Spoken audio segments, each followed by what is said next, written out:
America, I always tell people, is the best country in the world. We bitch, complain, and moan about the stupidest shit. They have no idea what it's like in all these other third world countries. No clue. They don't know what it's like. The laws are over there. They don't know everyone is corrupt over there and all these different things.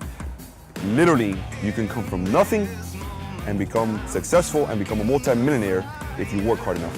What's going on, guys? Time for another episode of Behind the Uniforms. Today, usually we would do this segment at the Whiskey Wall back in Connecticut. Today we're in the Everglades, and I am honored to have this gentleman with me, Tony. So Tony, you want to tell everybody who you are, give them some context? How's it going, guys? My name is Tony Sentmanat, and I am the Director of Training for Real World Tactical. I'm a retired law enforcement officer and also a Marine Corps veteran. Awesome. So Tony, what do you do now? You talked about being the operator, but you got sort of a big presence. Pretty much, I run a company that does firearms training around the country, teaching law enforcement and civilians, as well as strength conditioning. I have a training program that I let people do online, and I teach around the country doing seminars. Awesome. It's called High Intensity Combat Athlete Training. Awesome. So Tony, you know the drill, a good story and a tough story. Where do you want to go first, high or low? Let's go with the tough story first. Back in 2007, 2008, pick up an armed robbery vehicle, Boldo vehicle, get into a small chase, bailout occurs. I have to run after the guy for about 2.5 blocks. After I run after him 2.5 blocks, and we go inside a warehouse. Inside the warehouse, I'm behind the corner, coming around the corner. He goes for my gun, grabs my gun, and I'm gonna fight for my life for about a good 1.5 minutes, almost 2 minutes. I'm able to get the gun away from him. He goes under my feet after fighting with him for about 1 minute or two, because it was a small confined area. Run after him into the middle of the street and get him into custody. At that time, I was bigger than I am now, which I'm right now about 245 or so. I was probably about 260, 265, big stocky guy. And I had probably about 30 or 40 pounds of kid on me. Wow, so, yeah, I was struggling just a bit on the cardio side. I learned it was definitely an experience for me in regards to fighting with someone that big. But the thing is that on the street, being that large or being a strong, muscular guy avoids tons of problems. Sure. Lots of paperwork because of the intimidation factor. Little did most people don't understand that bigger guys, muscular guys really can't fight just because they don't have the cardio, or they do last maybe 30, 40 seconds, and that's about it. And that's what happened to me. I struggled very, very much, especially after running 2 blocks. Right. With all that gear. I was almost 300 pounds. So I was pretty much out for the count in my car for a good 45 minutes after. I felt like I had 2 12-inch blades in my lower back. It pretty much locked up on me. So I was, but it was tough. That was a tough one. And I would say the funnier story, man, it's so many. I could say there was one, which the surrounding story isn't funny, obviously. It was a murder-suicide where the husband, it was a domestic murder-suicide, and we had to clear the house. We found, as we were searching through the house, the bathroom was pretty much clear. It looked like it was clear. It was my job and another operator's job. I was in SWAT operations most of my career. This was a SWAT op. I had to open the door.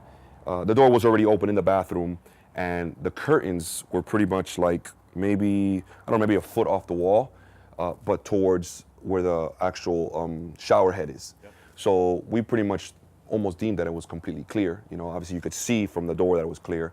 So I go in first. I go to search the bathroom. And in my head, I had already assumed that it was clear, so everything was good.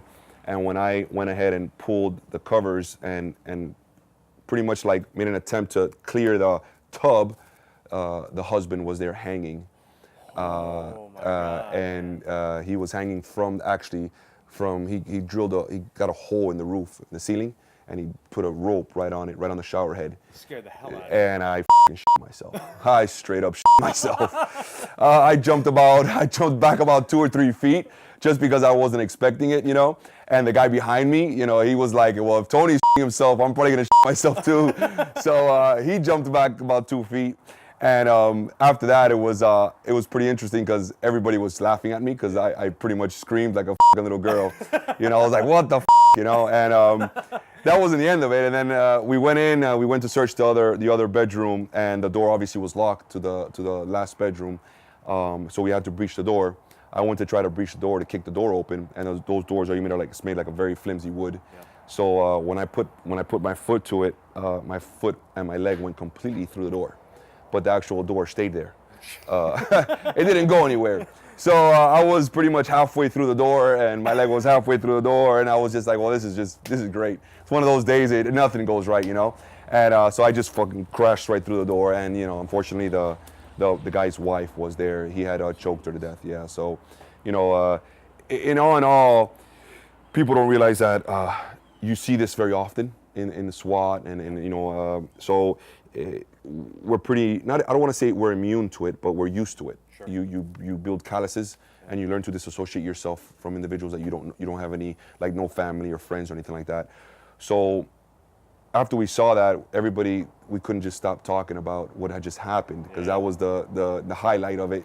Not thinking about the things that we just saw, obviously. Sure.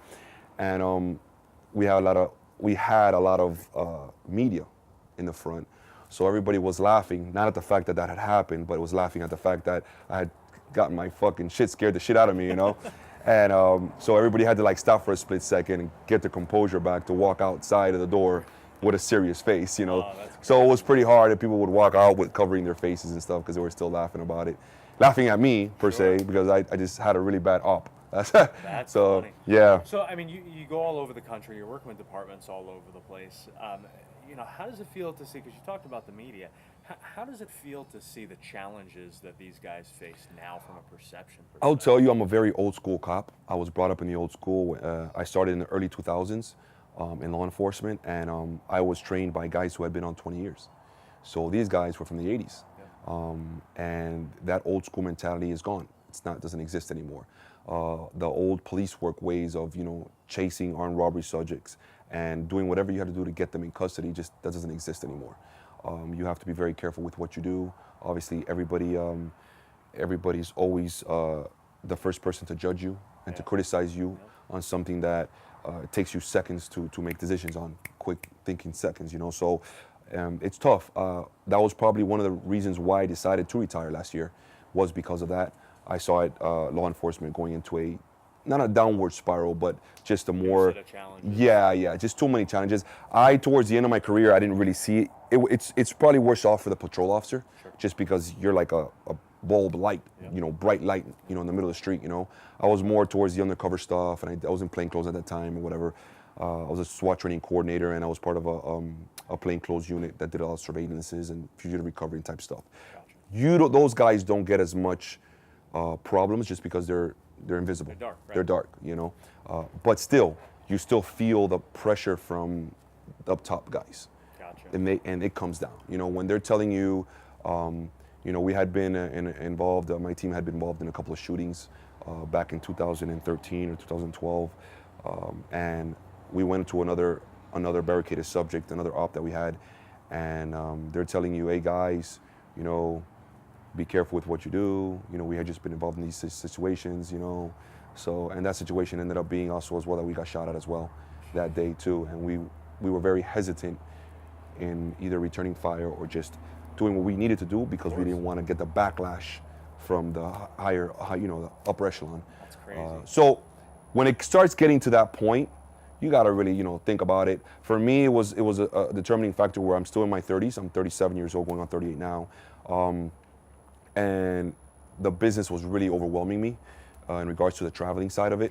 Sure. And in the job in law enforcement per se, and especially in SWAT operations, you have to be there 100%. Yeah. Why? Because your decision is going to decide whether you live or die, or your partner is going to live or die. Yeah. So if I wasn't there 100%, I started feeling it towards the end. I was already burnt out. I had been involved in some civil lawsuits that were hanging over my head. I had one that was hanging over my head for like 5 years in regards to a SWAT operation. And then I had another one that I had caught reference to another shooting that I was involved in as well. And those things take a toll on you, mentally, stress. And I just decided, it was time. It was time for me to go and to pretty much to live my dream, because my whole dream, most of my life, was always to start my own business and be my own boss. Yep. I think that's everybody's dream. At the end of the day, do what you want to do when you want to do it. That's the truth. And I'm fortunate enough that I'm able to do that now. Awesome, man. How can people follow you? Instagram, it's realworld_tactical. Facebook, just put in Real World Tactical, it'll come up. I also have my athlete page, which is Tony Sentmanat, my name. And then my website and YouTube. Website is realworld-tactical.com. And YouTube, just all you gotta do is Google me, and you'll find me.